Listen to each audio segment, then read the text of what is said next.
Christianity was false, it was primitive, and it had to go. It had to make way for rationalism and reason. They were murdering Catholics. Yes, they most certainly were. One of them clung to a crippled mother's chair. A soldier, furious at being unable to make her let go, unsheathed his sword and cut off her hand. Women were thrown out of windows onto bayonets pointed in their direction. There were many more atrocities, which they called the Day of the Great Massacre. You can still see today a little street where the corpses were piled up and from which flowed a stream of blood as far as Le Gano. Children in their cradles were pierced and carried still breathing on the points of bayonets. So, yeah. So you understand, this is a case of the reign of terror flooded the streets with innocent blood, claiming over 40,000 victims. At the end of the day, at least 270,000 people died, right? Murdered in the most horrific fashion. People were burned. People were stuffed in ovens. This was insanity. This is the kind of horror that you find in horror movies. And this atheism has always been political. Dashing Rogue, that is true. It has always been. It's a political social movement. It's a political social religion. So, yeah. So prior to the revolution, there were mainly Catholics in France. Yeah. So yeah, I don't know. This was outright warfare against the church. Right? So also they were against the noblemen's. They were against the nobles as well. There was a whole thing. But this goes back to a heresy back in the 12th century that Luther even followed. I mean, that Hitler followed. It was just, there's a lot of odd things. When did this occur? This was July 17, 1794. The martyrs of Compiègne were led to the guillotine in Paris. The government ordered all convents to disband. These nuns refused, and so the atheists judged the nuns as traitors. Anyone who would not renounce religion was a traitor to the country and had to die. This was the law, don't forget, 1794.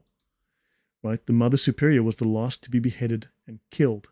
Apparently, they all went bravely to the blade while the nuns sang a hymn.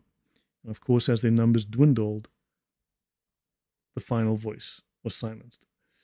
So, what is the LOL about? Okay, let's see. Okay, Helping Hound, I don't know who you are. And to be quite blunt, I don't care. Right? So, you know what? I am just going to say goodbye to the camera. Right? For you anyway. Have a nice day. Now, so the revolutionary government of France fell 10 days after the nuns were murdered. So I wanted to introduce you guys to this. This is material I'll be covering over the next while.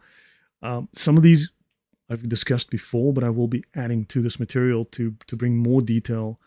We will be discussing more of, as I showed you, the occult within the pagan influences and the occult influences within the Enlightenment and within the French Revolution. This is where it went. So understand, you need to fight for Christian doctrine, for the Ten Commandments. You need to fight for common Christian virtue, for truth, because the result is madness. Right? Well, Brandon Dry, I banned the account. I don't care who that person is, and I'm not interested in finding out. So this is, yeah. No wonder why, while reading about the French Revolution, these terrible facts are not mentioned anyway. Yes, of course, because these academics want to promote this whole Enlightenment and all of these philosophers who were murderous, genocidal, brutal maniacs as great people, great atheists who brought enlightenment and who brought great thinking and great thoughts. And I mean, like they mentioned Rousseau. Rousseau had 5 children with the woman. He never met the children because every time they were born, he had them taken straight to an orphanage. And we'll be discussing this in the future. But of course, the point was that he gave all sorts of wonderful rationalizations for why he had to do this. The fact is the guy didn't care. But of course, people go, well, the fact that he abandoned 5 children in a row and sent them straight to orphanage without meeting them doesn't mean that his theories and beautiful thoughts weren't correct or weren't true. It means the man was a pig, right? And maybe this wants to give us pause to think about his ideas, right? Why are we accepting this man as some kind of moral saint and his ideas as unimpeachable, unquestionable, when the man was obviously a pig? And you can go one by one through all of these great Enlightenment thinkers and heroes who are regarded and respected by academics, and you will find out that every single one of them is an absolute filthy pig. It's just frightening. So understand, academia is not your friend. You need to start reading, you need to start looking, and you need to fill in blanks that you don't even know are there. What finally stopped his action in France? Well, Napoleon came to power. Not to say that Napoleon wasn't one of these crazy maniacs either, because he went and did his own brutalizing, but these cults just went way off the deep end. It just got to the point where it was just irrational. And he seized power, and he just basically had to restore everything the way it was, because they'd broken so far from the social fabric, right? Oddly enough, Christian social fabric is what holds Europe together.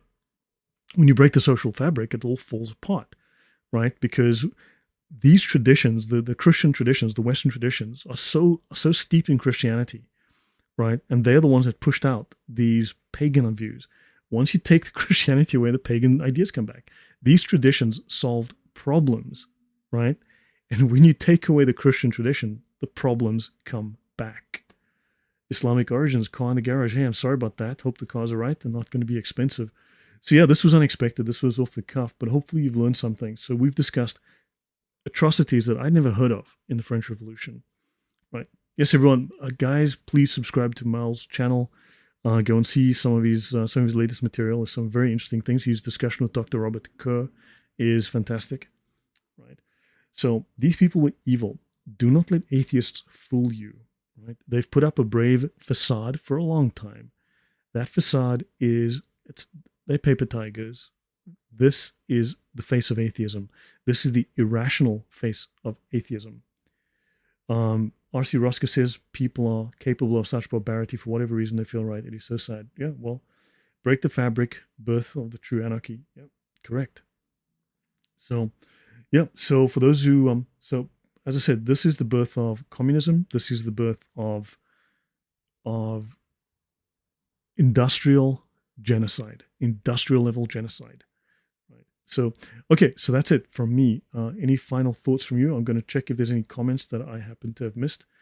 Dashing Rogue says, atheism is not a religion. Atheism is an ideology, same as Islam and Marxism. Yeah, actually fairly true. Although, don't forget, it's a theology. Okay, yeah, you're right. I mean, religion is one thing, ideology is another, because, oh, good grief, now I can't remember the psychologist's name. But he says that ideology is a boil on religion, so Marxism is a theology. The atheism is a theology as well.